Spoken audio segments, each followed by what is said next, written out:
Review. Policy review, everyone. YouTube's show.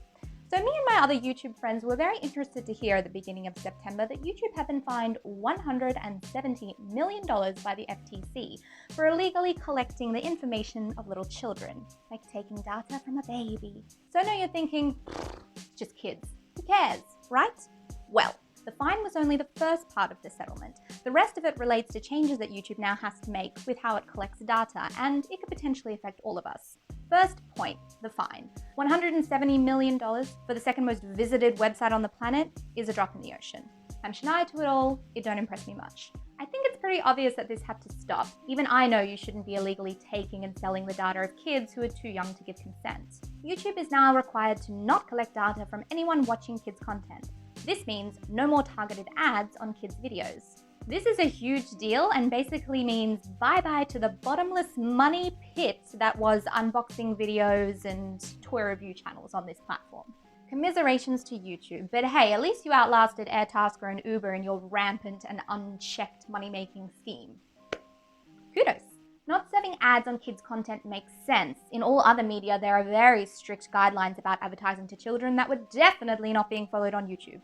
So we've saved the children. Great, well done us. But what about everyone else? Third point in the policy. When these new rules come into effect, you will have a chance to declare your content as aimed at kids, but also there's going to be a machine learning initiative that's going to try and detect content that it thinks is aimed at kids. I think I've heard this one before. If you're new here to the internet, welcome to my house. You should probably know that if someone uploads a video to YouTube, it automatically gets scanned by bots. They use an unknown algorithm to assign an unknown rating based on unknown criteria and also decide whether it's advertiser-friendly or not. And if you're wondering what makes it advertiser-friendly or not, it's unknown. YouTube flat out refuses to let its creators know how their own content is being assessed or even who it's considered appropriate for. The rating system is invisible to everyone except advertisers. Now, taking people's data, using it in a shady way and refusing to give it back, is it ethical? Ethics is not my strong point. But is it legal? Absolutely not. At least not everywhere.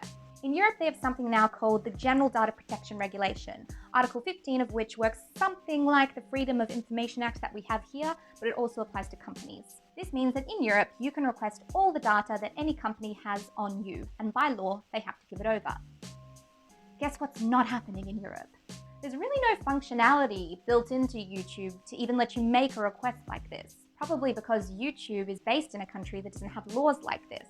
The problem here is that the digital space doesn't have national boundaries in the way that physical countries do. YouTube, in typical Team America World Police style, is trying to have the same rules for everyone, but it doesn't work. I recently read this quote by a very smart friend who says that it's not enough to ask if the code works correctly, you also have to ask, is it making society better or worse? Every time one of these new machine learning initiatives comes into effect, a ton of people get their channels hit incorrectly. This year it got so bad that a group of LGBTQ creators banded together to make a lawsuit against YouTube after they figured out that the algorithm was unfairly targeting their videos. It didn't matter what the content was, but if it had words like gay or lesbian in the title, it would definitely get hit.